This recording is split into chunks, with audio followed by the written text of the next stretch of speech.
46쪽 암호 역사. 이거는 그냥 뭐 앞으로 뭐 밑에 있는 건 이야기하고, 이건 직접 안 나오는데 혹시 나올까 싶어서 이거 다루는 겁니다. 폭넓게 우리 보는 건데, 먼저 그 스키탈레 암호가 있고 시저 암호, 그 다음 페이지 그림이 있습니다. 스키탈레 암호는 이 통나무에 이렇게 말아서 반대로 옆으로 읽으면 되겠죠. 이거는 전체의 원리라고 그럽니다. 뭐 놓을 수도 있고 이건 상황에 따라서. 그 밑에 시저 암호는 로마 장군 황제도 했죠.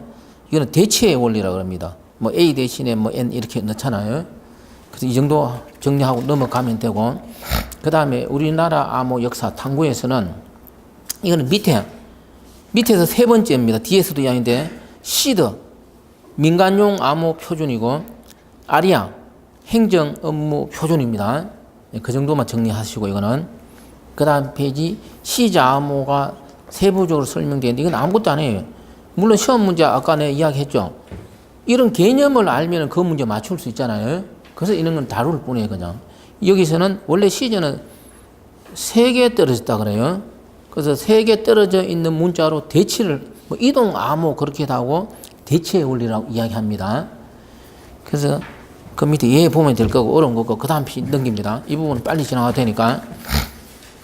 그래서 이제 여기서 이해되는 거는 그 시저 암호에서 전수조사 공격을 했을 때, 쉽게 말하면 알파벳은 26가지밖에 없잖아요. 그러면 26번만 이동해보면 되겠죠. 6가지 이동해보면 되겠죠. 원래 하나는 자기 자신이야. 빼면 25가지가 나온다 그래요. 그래서 결론적으로 이 시저 암호에서는 어떻게 되느냐. 전수조사 공격은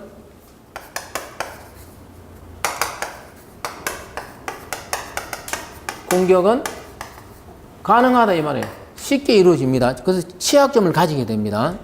이 정도 이해하면 되고, 그 다음 페이지는 뭐 D하고 연관있는데 이건 참고 탐구 이 부분은, 그 다음에 단일 대치 암호 봅니다. 이건 비교만 해주면 돼요. 그래서 시저 암호가 있고 이 단일 대치 암호가 있는데, 이 단일 대치 암호는 그 밑에 대치하는 문자 치환표가 있어야 돼요. 그래서 그 밑에 보면 A는 뭐 I입니까? L, B는 N, C는 뭡니까? F. 이거는 지멋대로 되어 있잖아요. 뭐로 바뀔 줄 모른다 이 말이에요. 이게 단일 뭐라고? 대치 암호입니다. 그러면 이 단일 대치 암호는 알파벳이 몇 개예요?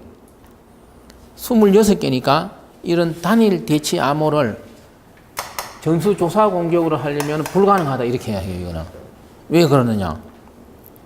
그 밑에 53쪽 봅니다. 53쪽 보면은 26 팩토리얼이 나옵니다. 가지수가 모든 걸 대입해 봐야 되니까요. 그러면 26 팩토리얼은 숫자로 길을 그렇게 놓습니다. 그랬을 때 그 밑에 암호 해독에 1초에 10억 개 키를 적용하는 경우, 1초에 10억 개를 적용하더라도 120년이 걸립니다. 완벽하게 하려면. 모든 걸 조사하는 데는. 근데 우리가 평균적으로 반만 하면 될 수도 있으니까 2로 나누더라도 몇 년 걸립니까? 60년 걸린다는 뜻이에요. 그러니까 이 단일 대체 암호는 평균적으로 60년이 아니고 뭡니까? 60억 년입니다. 예? 60년 캐도 안 되는데 말이죠. 그래서 여기서 이제 핵심은 이거예요. 어떤 암호 종류가 있을 때 그걸 해독하기 위해서 공격자가 무조건 어떻게 돼요? 어떤 거는 이걸로 돼. 어떤 거는 이걸로는 어렵다는 뜻이잖아요. 그래서 다양한 방법을 이용한다 이 말이에요. 그랬을 때 이 단일 이런 대치 암호에서는 전수조사 공격으로는 안 되지만 이거는 이런 걸로 가능할 수 있단 말이에요. 무슨 말인지 이해되죠? 예를 들어. 왜냐면 그래서 그 다음 페이지 넘겨보면은 빈도 분석이라고 나옵니다. 그래서 이 영어 알파벳에 보니까 가장 많이 등장하는 게 알파벳 E더라 이 말이죠. 뭐 더, get 이런 데 E가 많습니다. 그래서 이제 자꾸 찾아 나가는 방식이에요, 이게 통계적으로. 그래서 분석할 수 있다. 그래서 여기서 제시하는 건 이겁니다. 전체적인 개념 안 나와 시험에. 그래서 이 암호에 따라서 무조건 이걸로 해서는 안 되면 다른 거. 그래서 해커가 단일 치환 암호 이런 걸로 안 하고 이런 걸로 해서 너무나 간단하게 해결할 수 있습니다. 그랬을 때 동그라미 한 거는 시자 암호는 전수 조사 공격의 취약점을 가진다 이렇게 되잖아요. 쉽다는 뜻이에요. 어렵다는 뜻이잖아요. 취약점이 없다 이런 뜻이에요. 여기까지 끝. 그 다음 중요합니다. 55쪽. 매우 중요합니다. 또 나올 겁니다. 이거는 첫 번째 암호 해독 공격 대상입니다. 4가지입니다.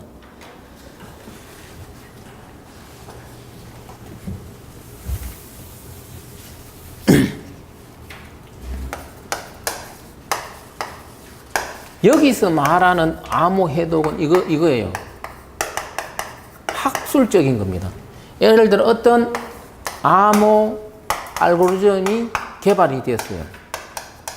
그럼 암호 알고리즘이 개발된 걸 바로 적용하느라 뭐를 해야 되겠어요? 검증을 해야 되잖아. 검증하니까 오케이 해야만 됐을 때 뭘 할 수 있습니까? 그 암호 알고리즘이 현실에 사용될 수 있겠죠. 그러기 위해서는 암호 해독을 뭡니까? 일부러 해봐야 되잖아요. 그 내용을 갖고서 이걸 봐야 돼요. 그래서 암호문 단독, 알려진 평문, 선택 평문, 선택 암호문 공격 이렇게 돼 있어요. 그냥 해커한테 하면 준다 이 말이죠. 예를 들어 그 두 번째 알려진 평문 공격을 보면은 두 번째 점 읽어 보면은 공격자에게 평문 암호문 상을 미리 줍니다.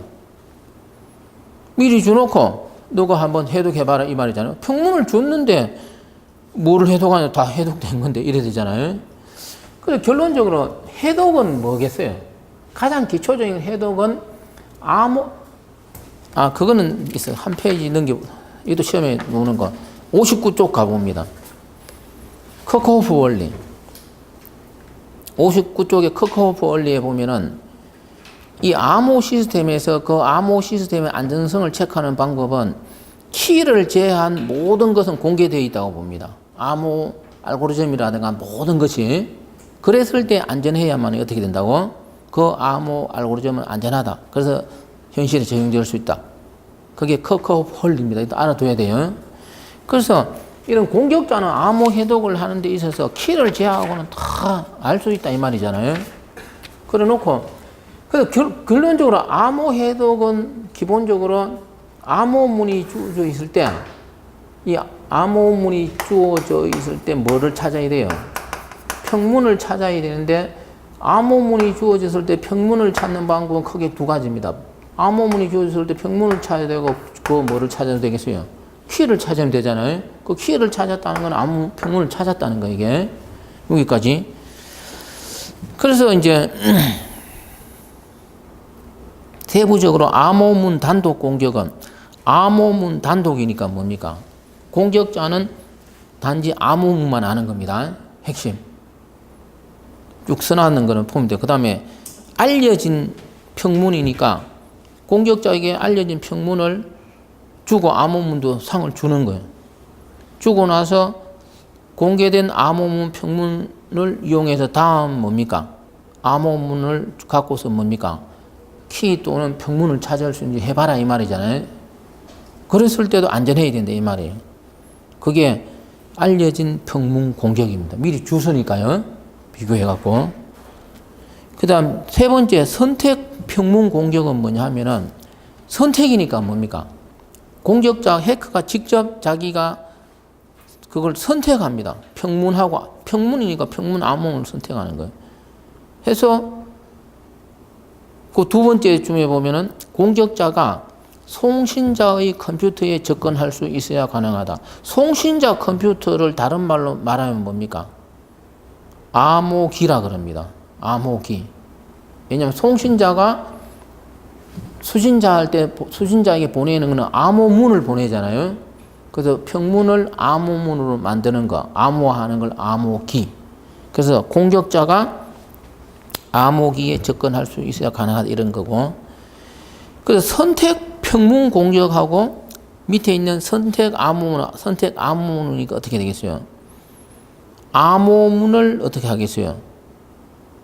공격자가 암호문을 선택하는 겁니다. 그랬을 때 그 마지막 점에 보면 공격자가 수신자의 컴퓨터에 접근할 수 있어야 가능하다. 그런데 수신자의 컴퓨터는 뭐겠어요? 수신자가 받아갖고 암호문을 받아서 뭘 만듭니까? 평문을 만들잖아요. 이거는 암호기가 아니고 뭐예요? 복호기가 됩니다. 이게 이렇게 이제 이 전체적인 흐름을 좀 읽어보면 이게 막 100%만 이런 이제 분류를 이렇게 해서 그런데요. 자, 이 송신자가 메시지가 깁니다. 긴 메시지를 블록 단위로 나누겠죠. 이거를 뭘 하겠습니까? 메시지. 이거를 암호문을 만듭니다. 그럼 여기 1, 2, 3, 4, 5, 1, 2, 3, 4, 5 그러면 이 블럭을 암호문을 만들어 얘를 뭡니까? 1번을 보내줍니다. 다시 만들었습니다. 2번 보내줍니다. 다 보내줬어요. 그러면 송신자 컴퓨터에서 이건 어떻게 돼요? 있을 필요가 없죠. 괜히 무슨 벌써 이 평문만 있잖아요. 사실은 이거예요. 그럼 수신자는 받은 거는 뭐만 받았습니까? 예?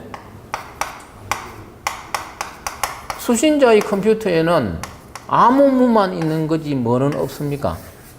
이 평문은 없잖아요, 이게. 예.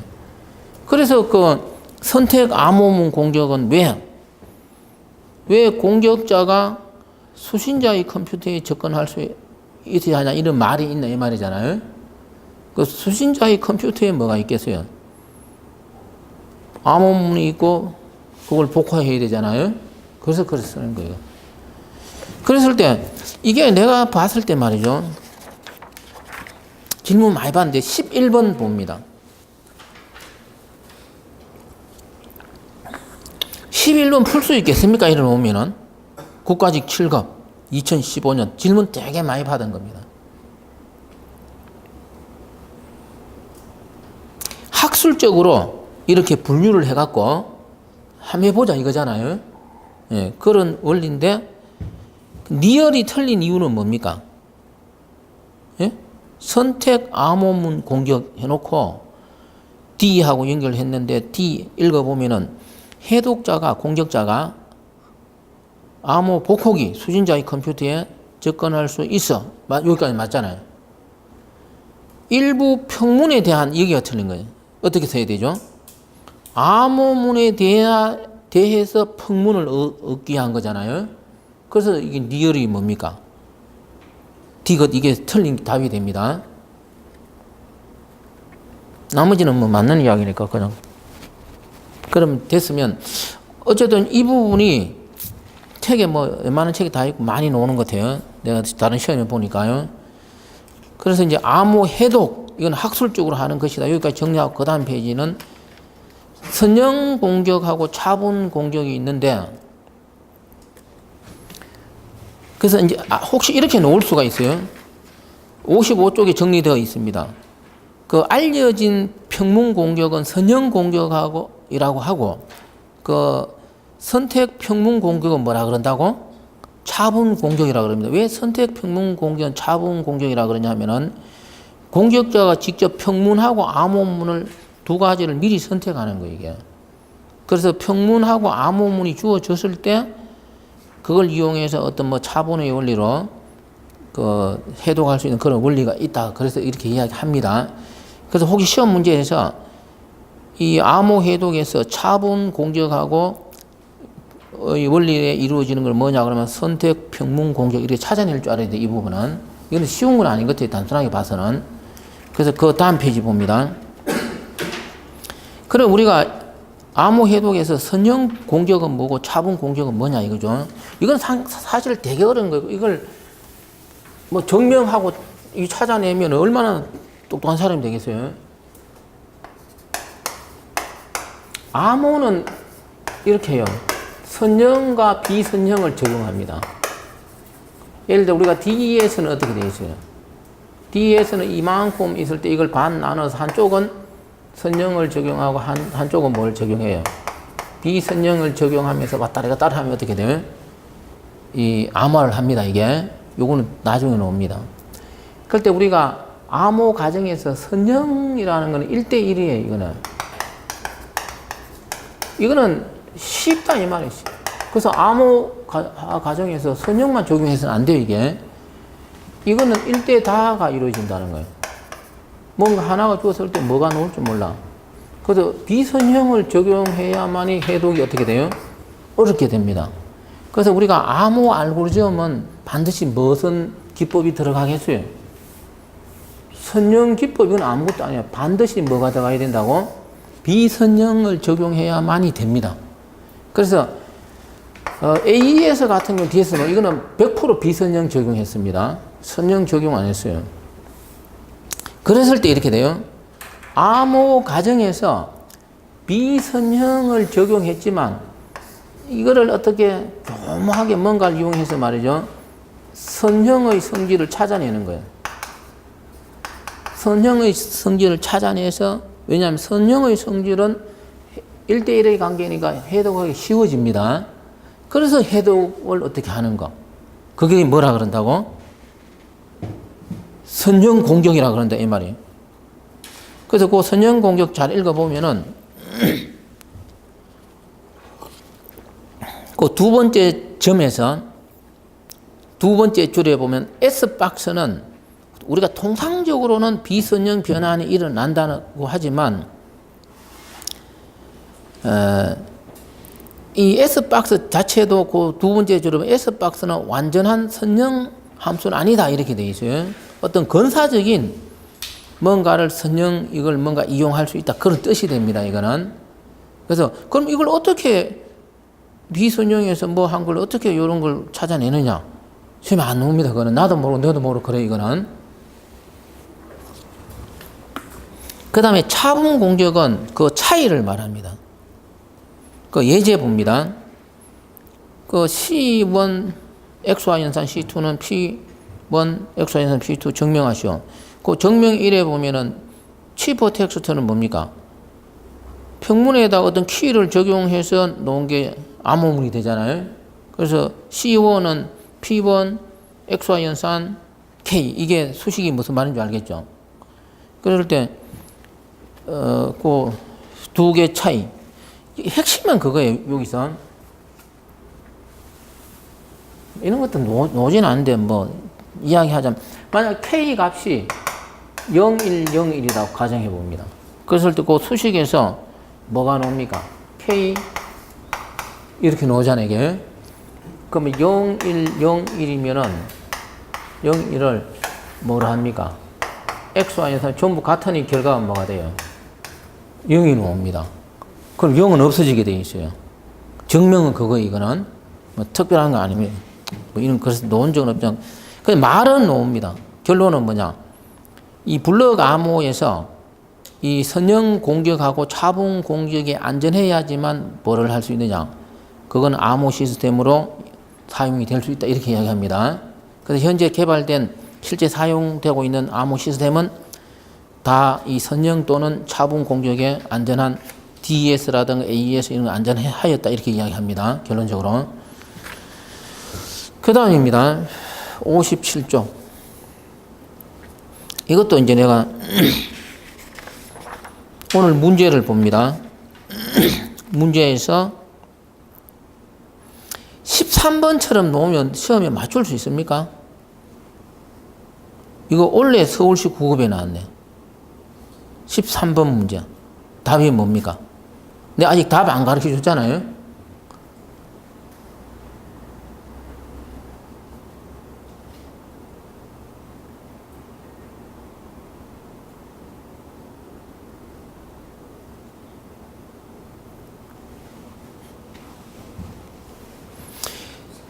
네? 3번? 차이 뭐 이렇게 있는데 차이 맞는데? 1번 같아요.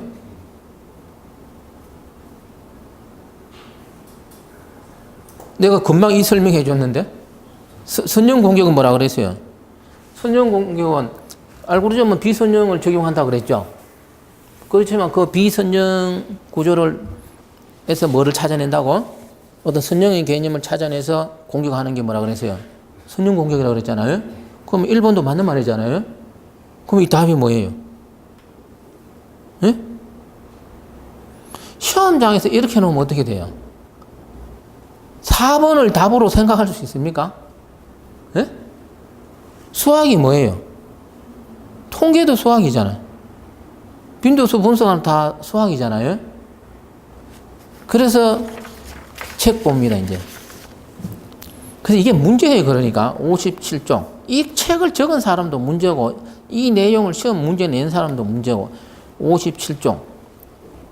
그래서 이제 우리가 암호 해독 방법은 1번 전수조사 공격, 무차별 공격, 그 밑에 사전 공격, 통계적 공격, 패턴 공격, 그 밑에 5 뭐 있습니까? 수학적 분석 공격, 이런 걸로 분류될 수 있다, 이렇게. 누구누구를 암호학 책에 놓습니다, 이게.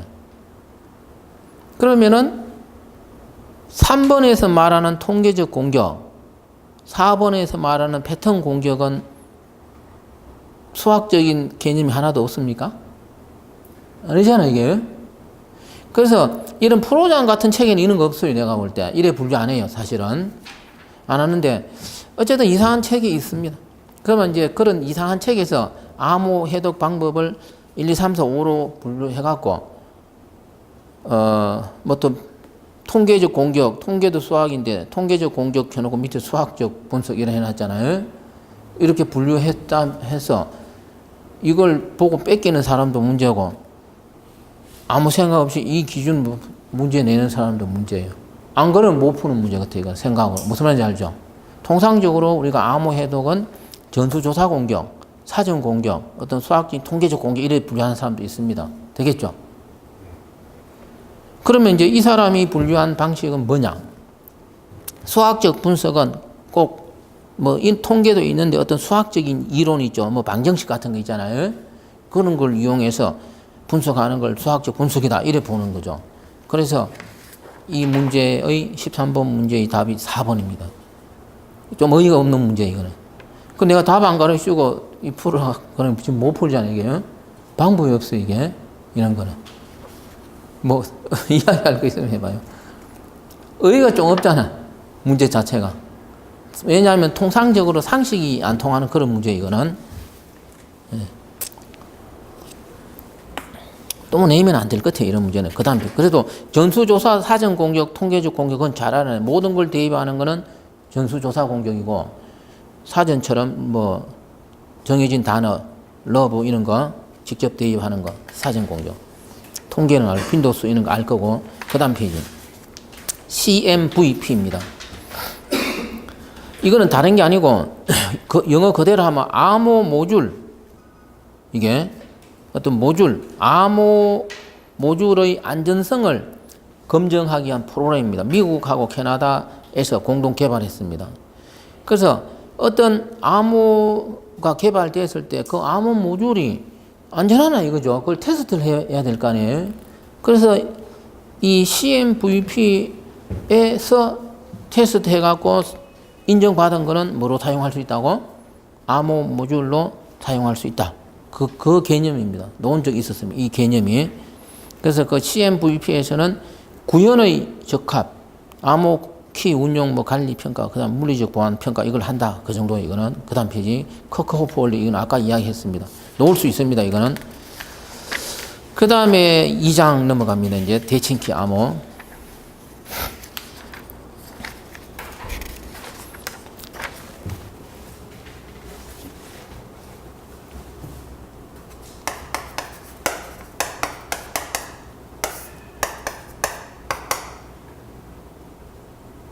우리가 이제 암호 알고리즘 하면 크게 뭐가 있어요? 대칭키, 비대칭키, 해시 함수로 나누시잖아요. 그럴 때 먼저 요거부터 이야기하면 이 해시 함수는 조심해서 답변해야 돼요. 해시 함수는 평문이 주어졌을 때 이 해시 함수를 적용해갖고 결과가 나왔어요. 나는 결과를 쓸게요. 그러면 이렇게 가능합니까? 예? 불가능하잖아요. 해시 함수. 알죠? 나중에. 예? 그래서 암호 알고리즘 분류하면서 세 가지로 분류하는데, 그러면 전체적으로는 암호 알고리즘이라고 말하면서 또 다르게 이야기하면은 해시 함수는 복화가 불가능하기 때문에 해시 함수는 뭐가 아니라고? 암호 알고리즘이 아니다 이렇게 이야기하는 책도 있어요. 그래서 조심해야 돼요 이거는. 예. 그래서 해시 함수는 나중에 별도로 설명할 테니까요. 그래서 우리가 암호 시스템은 크게 세 가지인데 먼저 대칭키와 비대칭키. 대칭키는 뭡니까?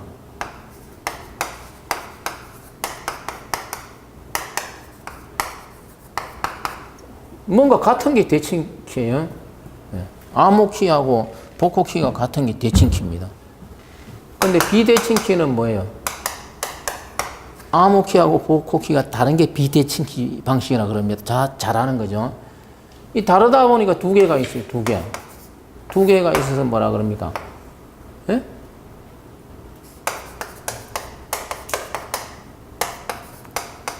두 개로 나눠집니다. 퍼블릭.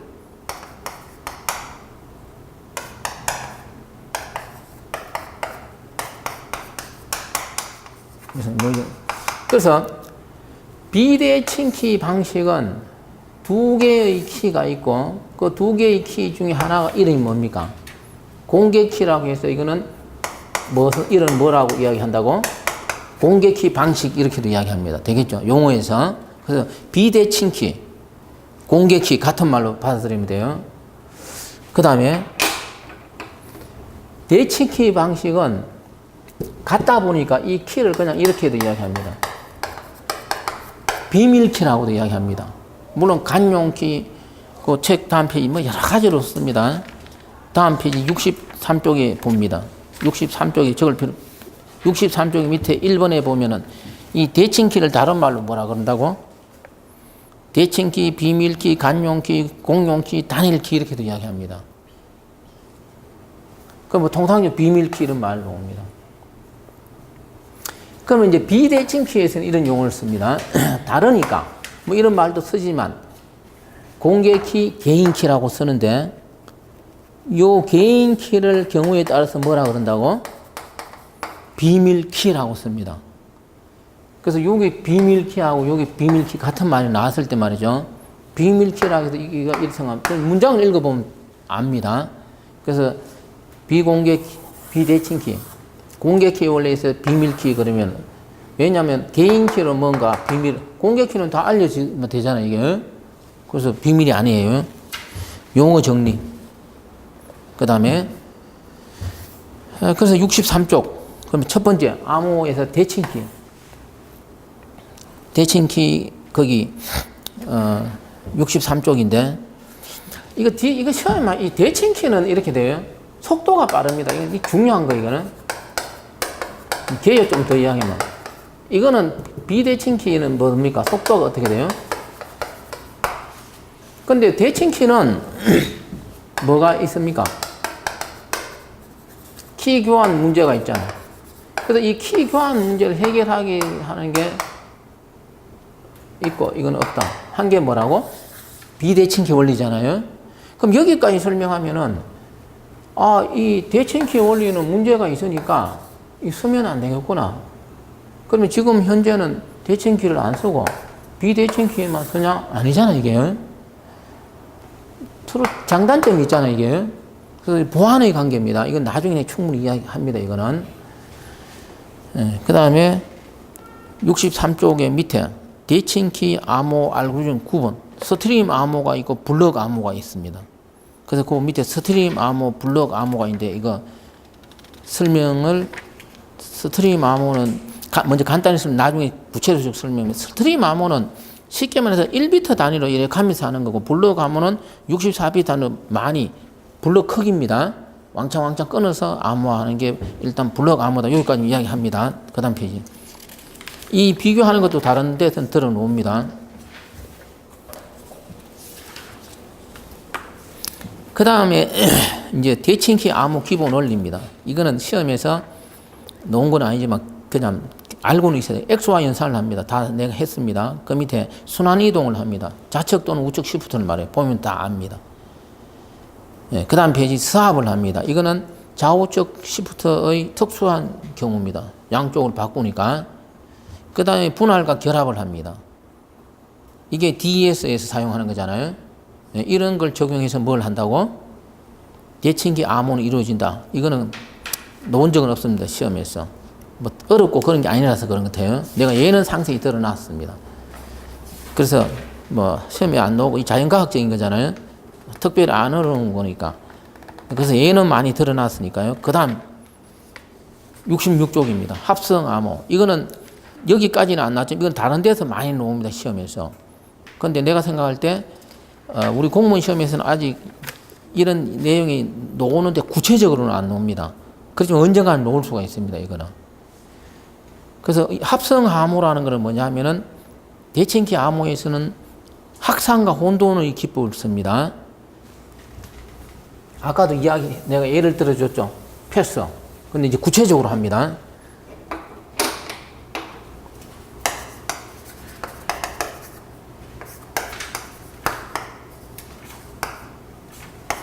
그거 써놓으십시오.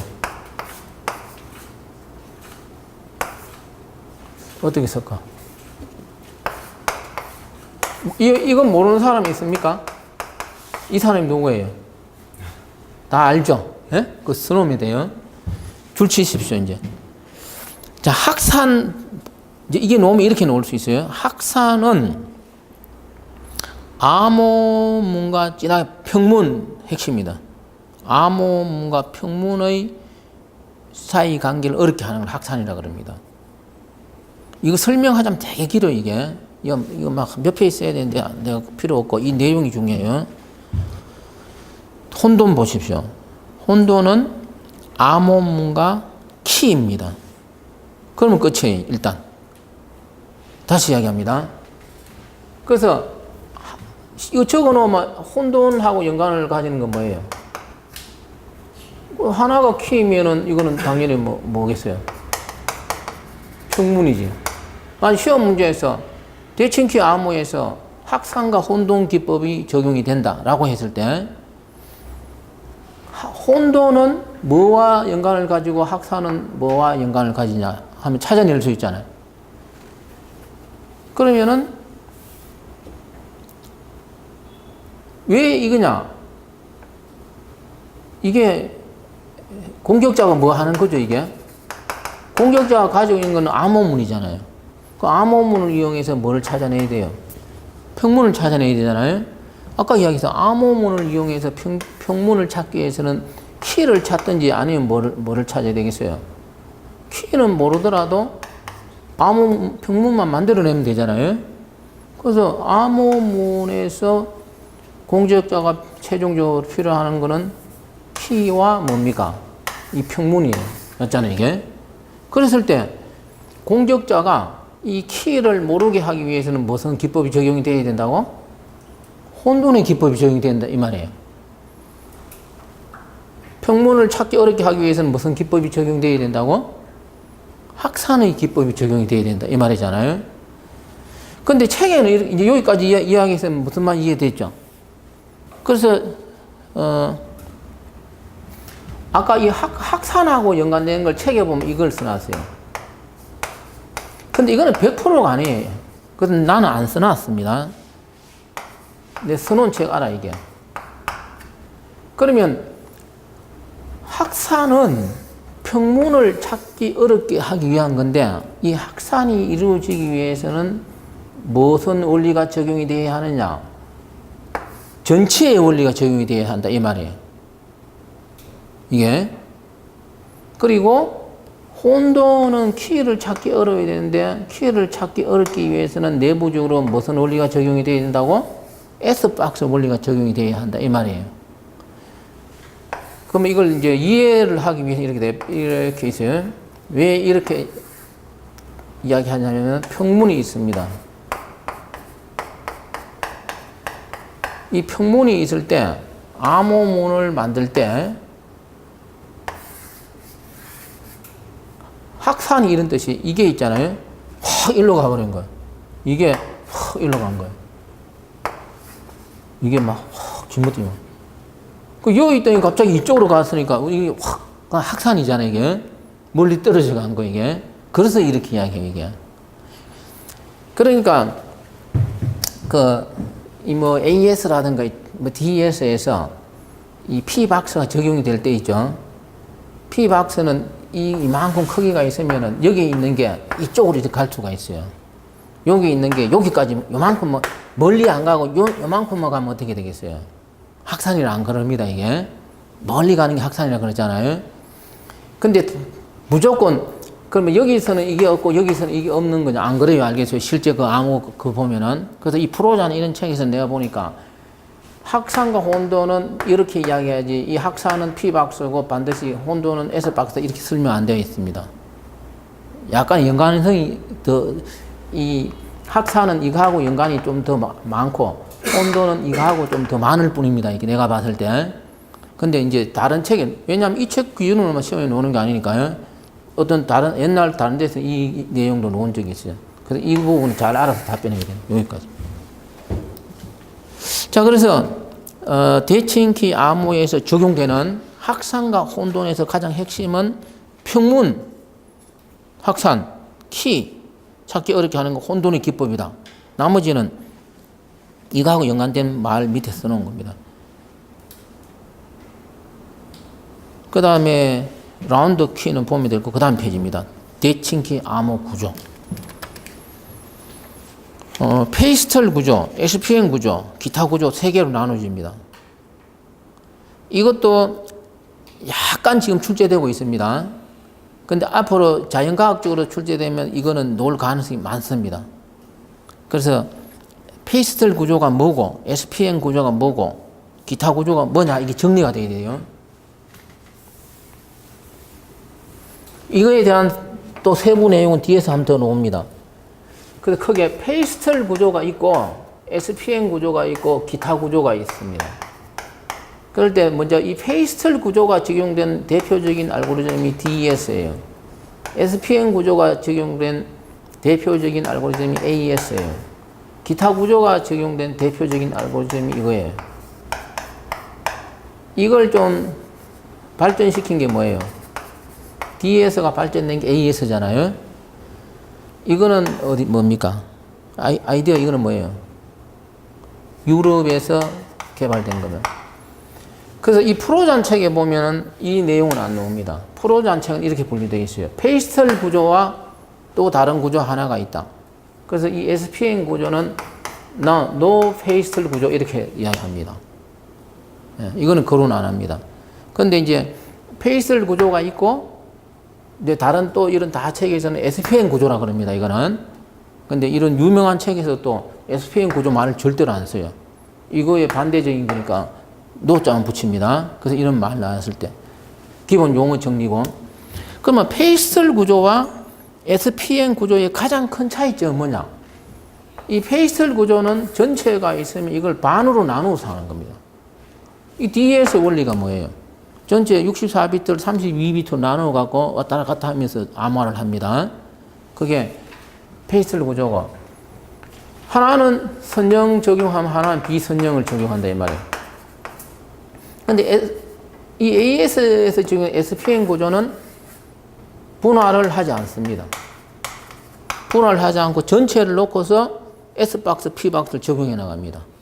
이걸 갖고서 S박스를 적용하고 결과가 나오면 뭐 간단히 쓰면 뭔가 바뀌었겠죠. 그럼 여기에다 P박스를 적용합니다. 뒤에서 구조가 나옵니다. 내가 설명한 여기까지가 기본 핵심입니다. 여기서 자꾸 들어가면 어려워지는데 그 이상은 안 나왔어요, 시험에서는. 이 정도 알면 맞출 수 있게 나왔습니다. 추가적인 거 조금 더 이야기할게요. 67쪽. 보면은 먼저 페이스털 구조 봅니다. 3번. 놓으면 이런 게 놓을 수 있습니다. 역함수 존재하는 거하고 존재하지 않는 구성 요소를 모두 사용할 수 있어요. 비교합니다. 페이스털 구조는. 그런데 SPN 구조는 3번 보십시오. 뭐가 있어요? 3번 보시면 역함수가 존재하는 구성 요소만 사용할 수 있다. 여기까지입니다. 나머지는 뭐 자꾸 더 외우라 할 수는 없으니까요. 예. 그래서 페이스털 구조가 뭐고 SPN 구조가 뭐냐를 말로 설명했는데 그 다음 페이지 넘기면 그림 나옵니다. 68쪽. 2라운드를 가지는 페이슬 구조입니다. 앞에서 말로 떠드는 걸 평문이 64비트에 양쪽 32비트로 나눕니다. 그걸 L1은 비선형이 적용된 거고 R1은 뭡니까? 그냥 밑으로 그대로 똑같이 내려왔습니다. 그냥 그 1대1의 관계, 선형이에요. 그러면 다시 R1이 L2가 되어갖고 L2가 다시 비선형이 적용됩니다. 처음에는 선형밖에 안 됐죠. 그래서 한 번은 한 블럭에서 한 번은 선형이 적용되고 한 번은 비선형이 적용되는 식으로 왔다 갔다 하는 거죠, 이게. 그래서 만드는 암무 원리. 그걸 뭐라 그런다고? 페이스틀 구조라 그런다. 이렇게 돼요.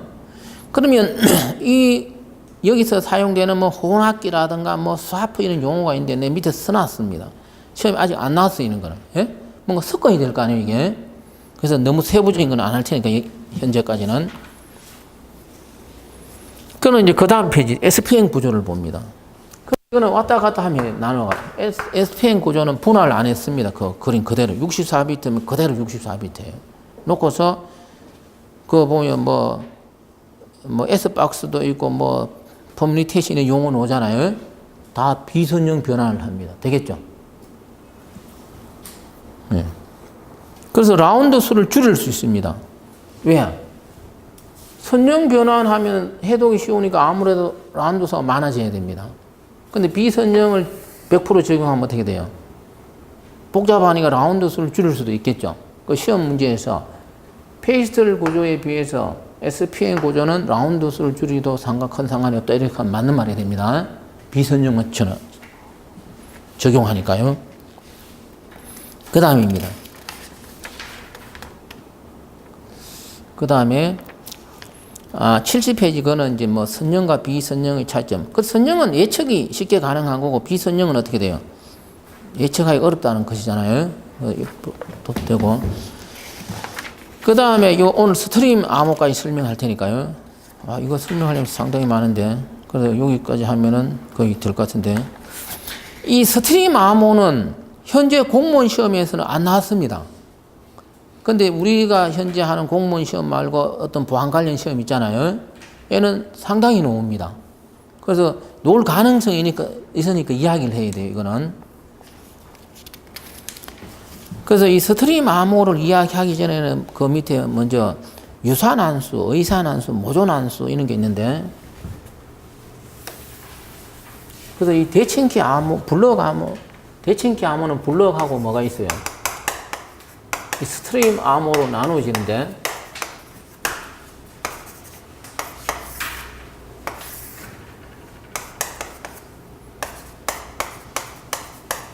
개요를 쓰면 이렇게 돼요. 이게 메시지가 있어요. 그러면은 원리가 이게 동전 던지는 거하고 똑같습니다. 동전을 탁 던졌어. 앞면이 나왔어. 앞면이 나오면 0이야. 뒷면이 나왔어. 이건 1이야. 또 던졌어. 앞면. 물어봅니다. 동전 한 개를 계속 던지는데 앞면 나왔으면은 또 던지면 여기 뒷면 놓습니까? 또 앞면이 놓을 수 있잖아요. 예? 그래서 이렇게 해요. 이걸 스트림이라 그래요. 물 흐르듯이. 그랬을 때 이걸 X와 연산을 합니다.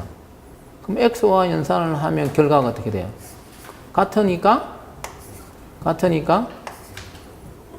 뭐 다 같네, 이게. 다르니까 1. 그래서 이게 라면은 이게 뭐예요? 이게 암호문이 됩니다. 이렇게 하는 원리가 뭐라고? 스트림 암호라 그럽니다. 그래서 여기서 용어를 알아야 돼요.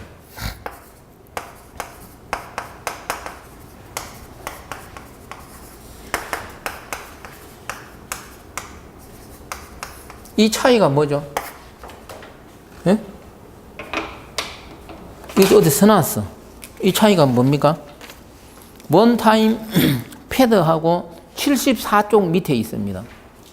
74쪽 아래에 원타임 패드가 있고 원타임 패스워드가 있습니다. 이거는 일회용 비밀번호자 잘 알잖아요, 이게.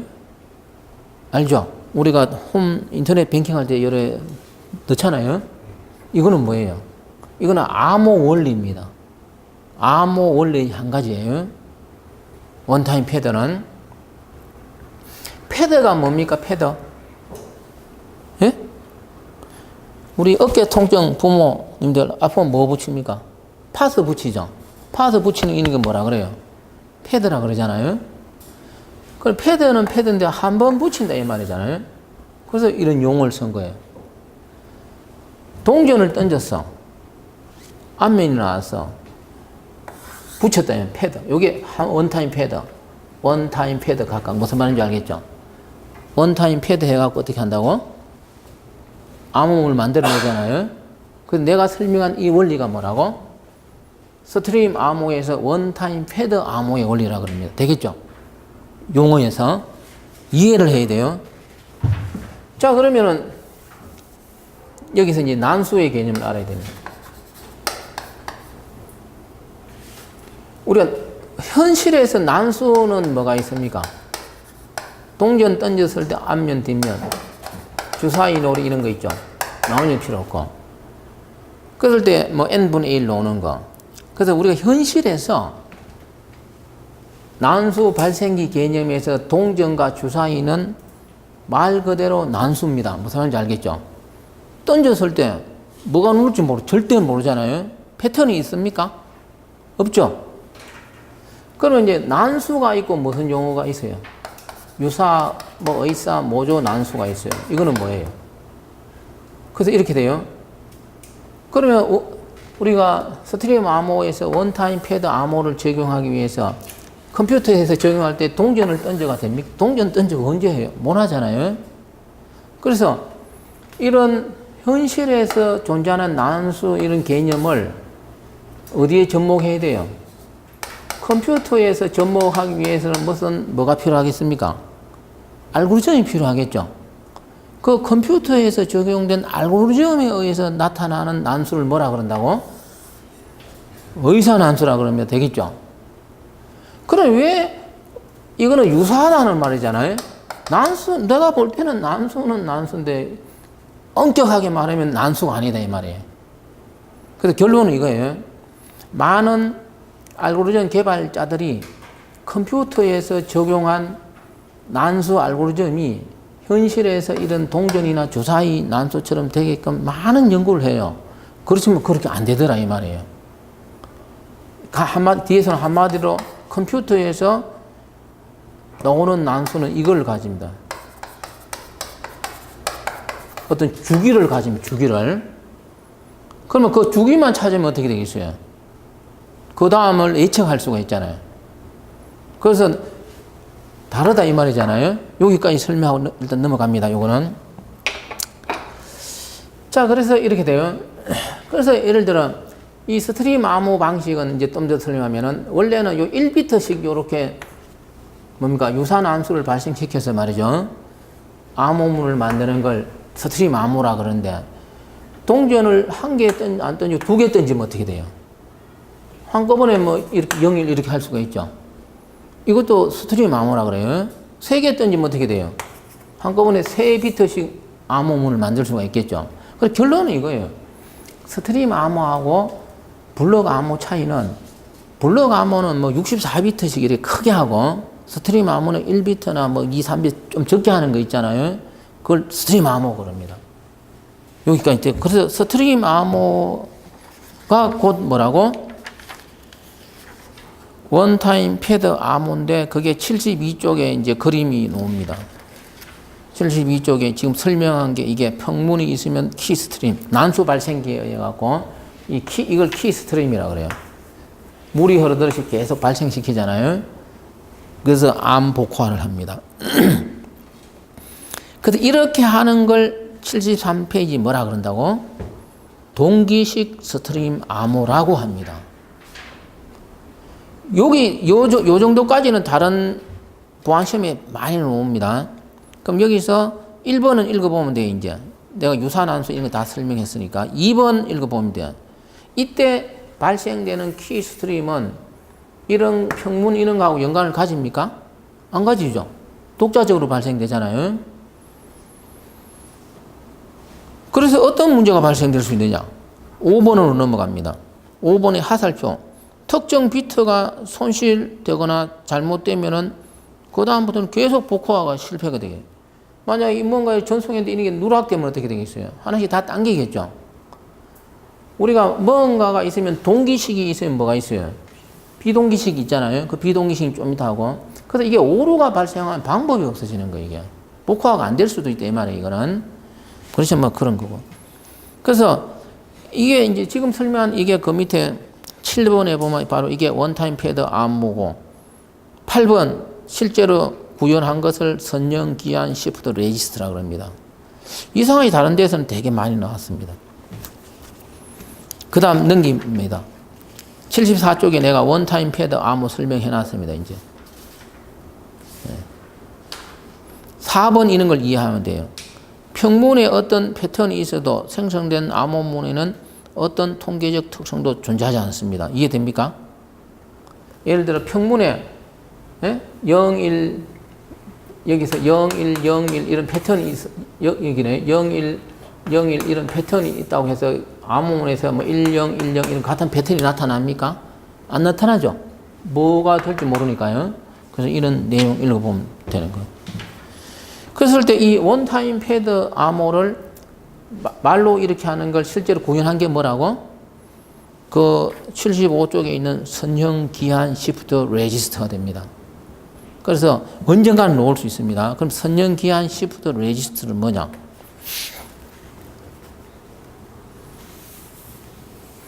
그 75쪽에 그 뭐 이상한 그림인데 이렇게 뭡니까? 이렇게 있을 때 이게 뭐예요? 4비트잖아요. 1010이잖아요. 그건 이런 뜻이에요. 이건 여러 가지, 이거 두 개를 선택하는 거예요. 이거 두 개 X와 연산하면 어떻게 돼요? 다르니까 1이죠. 놓은 이 1을 다시 먹이줍니다. 시프트 일어나요. 넘기주면은, 그러면, 얘가 빠져나가고 나면은 결과가 어떻게 돼요? 11, 01입니까? 1010이 뭐로 바뀝니까? 1101로 바뀌죠. 그럼 다시 이거 두 개 해가 놓은 결과 다시 넣어주면 되잖아요. 그게 그 그림입니다. 그림 이해됩니까? 그러면 더 이상 이야기 안 해도 되잖아요. 동그라미 개수가 몇 개인지 잘 해보십시오. 4비트면은 2의 4성은 어떻게 돼요? 16인데 동그라미 개수는 몇 개예요? 왜 그래요? 그러면 이런 초기 값을 4비 이걸로 하면 어떻게 돼요? 0이야. 집어넣어봤자 계속 0이잖아. 예? 변화가 없죠. 그래서 선형 기한 시프트 레지스터에서 실제로는 이거 좀 길게 하겠죠. 만약 4비트로 했을 때는 실제로 나타날 수 있는 거는 몇 가지예요. 하나 빼고 15가지만 나타납니다. 주기가. 그게 바로 75쪽 밑에 0000은 될 수 없고 가지수는 하나 빠지고 주기를 가지고 여기까지입니다. 그래서 결론적으로 이런 컴퓨터에서 이거는 이제 선형 기한 시프트 레지스터 이거는 사실 아까 이야기한 것처럼 알고리즘 컴퓨터 알고리즘으로 적용되겠죠. 예를 들어 그랬을 때 뭐가 나타납니까? 그러니까 이런 주기가 나타나니까 아까 이야기했죠. 유산환수는 의산환수는 뭐가 발생된다고? 주기가 나타나잖아요. 그래서 그 주기만 찾아버리면 어떻게 돼요? 그 다음 예측할 수가 있다. 그렇게 되죠. 여기까지 하면 될 것 같아요. 이 부분은. 그리고 이제 그 다음에 보면은 자기 동기식이 나옵니다. 이거는 잠깐만 이야기할게요. 다르게는 비동기식이라고 합니다. 그래서 우리가 동기식이 있으면 비동기식이 있잖아요. 그랬을 때 이 자기 동기식은 오류가 발생해도 자기 스스로 뭡니까? 오류를 다시 복구해 버립니다. 다시 이야기합니다. 이거는 안 나올 것 같아요, 시험에. 다른 데서도 거의 안 나옵니다, 이게. 그래서 스트림 암호에서 원리가 동기식이 있고 항상 동기식이 있으면 뭐가 있다고? 비동기식인데 비동기식은 자기 스스로 뭡니까? 오류가 발생돼서 복구 복구가 안 될 때 뭡니까? 복구시키더라 이 말이잖아요. 그래서 동기식은 정기적으로 검사가 필요합니다. 이거는 왜? 중간에 복화가 안 되면 영원히 안 됩니다. 그럼 곤란하잖아요 이게. 그래서 귀찮아. 그래서 이걸 알고리즘을 좀 복잡하게 해갖고 스스로 뭡니까? 어? 문제가 됐을 때 복원시키는 그런 기능을 넣은 게 뭐라고? 비동기식 스트림 암호예요. 그럼 어떻게 그렇게 하게 만들었냐? 그게 그 그림을 봅니다. 이 시험이 안 나오는데, 안 돼서 가끔 나오는데, 뭐, 이게 있으면 이게 있으니까 내가 그 그려 넣었는데요. 그 평문에서 스트림 생성기가 암호문이 나오고 위로 피드백이 되잖아요. 피드백이 돼서 내부 상태와 연관을 가져서 다시 새로운 뭐를 발생시킵니까? 스트림을 발생시킵니다. 그러니까 아까 동기식에서는 뭡니까? 이 스트림, 키 스트림이 발생되는 게 평문 이능하고 원하게 지 혼자 그냥 발생이 돼요. 근데 비동기식, 자기 동기식 방식에서는 어떻게 돼요? 입력되는 평문, 만들어지는 암호문하고 다 연관을 가지면서 어떻게 돼요? 새로운 키 스트림이 만들어집니다. 그러다 보니까 이런 걸 잘 이용해갖고 중간에 뭔가 잘못돼도 어떻게 돼요? 스스로 복구시킬 수 있는 뭡니까? 방법이 있더라 이 말이죠. 그럼 어떻게 그 어려움을 하냐? 내용은 우리 몰라도 돼요. 나도 모르고 너도 모르고 사실 이런 거는 필요 없습니다. 그래서 그 밑에 1번에 보면은 1번의 두 번째 하살표에 보면 키스트림 각 비트는 이전 평문 또는 암호문의 종속적이다 이렇게 이야기합니다.